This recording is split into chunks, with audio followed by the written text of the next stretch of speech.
IPL 2025 में Chennai super Kings सतत खराब प्रदर्शन કરી રહી છે।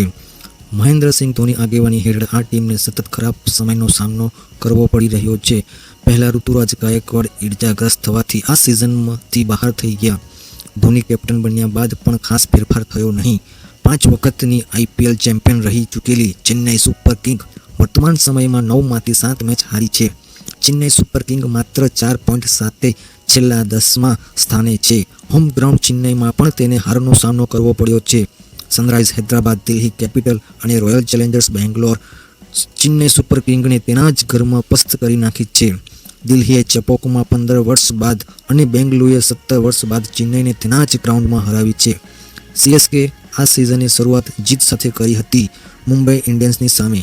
ત્યારબાદ ચેન્નઈ સુપર કિંગ પોતાના જ ઘરમાં સતત 4 પરાજય સામનો કરવો પડ્યો છે। ચેન્નઈ સુપર કિંગ 103 રનમાં જ ઓલ આઉટ થઈ હતી કેકેઆર સામે, જે ચેપોકમાં સૌથી નીચો સ્કોર છે। 2008 અને 2009માં ચેન્નઈ ઘર આંગણે 4 મેચ હારી હતી। આઈપીએલની આ સિઝનમાં ચેન્નઈનું સૌથી ખરાબમાં ખરાબ પ્રદર્શન છે। હવે એ જોવાનું રહ્યું કે મહેન્દ્રસિંહ ધોની આઈપીએલને અંતે સંન્યાસ જાહેર કરે છે કે નથી જાહેર કરતા। આઈપીએલ 2025 ચેન્નઈ સુપર કિંગનો વિડીયો પસંદ આવે તો લાઇક, શેર અને સબસ્ક્રાઇબ કરવાનું ભૂલતા નહીં। જય હિન્દ, જય ભારત।